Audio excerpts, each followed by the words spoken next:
भोजपुरी की शेरनी हीरोइन अक्षरा सिंह का आज एक गाना आया है। उसी गाने के ऊपर मैं बात करने वाला हूं, तो वीडियो में बने रहिएगा लास्ट तक। भाई चैनल पे नए तो चैनल को जरूर सब्सक्राइब कर लीजिए भोजपुरी अपडेट के लिए। दोस्तों बता दें, अक्षरा सिंह को कुछ लोग भोजपुरी की शेरनी भी कहते हैं, भोजपुरी की किंग भी कहते हैं। पता नहीं ऐसा अक्षरा सिंह में क्या कुछ अलग टैलेंट है। चलिए दोस्तों बात कर लेते हैं अक्षरा सिंह के नए गाने के ऊपर में, जिस गाने का नाम है दोस्तों चूल्ही में लगाई ना लाउना बलम। गाना दोस्तों अक्षरा सिंह के ऑफिशियल चैनल पे आया है। दोस्तों गाने को काफी बेहतरीन तरीके से दर्शाया गया है और गाने को गाए हैं अक्षरा सिंह दोस्तों और जो है रोशन सिंह। रोशन सिंह दोस्तों बता दें इसमें म्यूजिक भी दिए हैं और वीडियो गाने में नजर आ रहे हैं अक्षरा सिंह और अंशुमा सिंह कोई है, पता नहीं, उतना तो मुझे नहीं पता है। हाँ, लेकिन म्यूजिक डायरेक्टर रोशन सिंह को मैं जानता हूं, उनका पटना में भी ऑफिस है।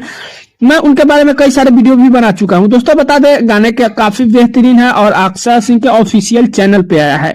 दोस्तों एक बात और बता देना चाहता हूँ, अक्षरा सिंह के दो चैनल है, एक अक्षरा सिंह है, एक अक्षरा सिंह इंटरटेनमेंट चैनल है। तो अक्षरा सिंह के इंटरटेनमेंट चैनल पे आया है। आज से कुछ दिन पहले दोस्तों एक गाना आया था, मैं बिजली बनूंगी, अक्षरा सिंह का, जिसमें विकी बॉक्स दोस्तों म्यूजिक दिए थे। म्यूजिक इतना दर्दनाक और इतना बेहतर है दोस्तों कि गाना को और लाजवाब बना देता है। विकी बॉक्स जो म्यूजिक है ना दोस्तों, काफी बेहतरीन देते हैं। विकी बॉक्स का म्यूजिक तो ये भाई कहने की जरूरी ही नहीं है दोस्तों। लेकिन फाइनली आज वाले गाने का जो है रोशन सिंह ने जो है म्यूजिक दिया है। जो लोग नहीं सुने हैं गाना, अक्षरा सिंह के इंटरटेनमेंट चैनल पे जाकर सुन सकते हैं। अक्षरा सिंह के दो चैनल है, हमने बता भी दिया है। बाकी अक्षरा सिंह के बारे में यही छोटा सा अपडेट था। अपडेट कैसा लगा नीचे कमेंट कर दीजिएगा, चैनल पर नए सब्सक्राइब कर दीजिएगा। दोस्तों वीडियो अच्छी लगी लाइक कर दीजिएगा। मिलते हैं नए कोई अपडेट में, तब तक के लिए धन्यवाद।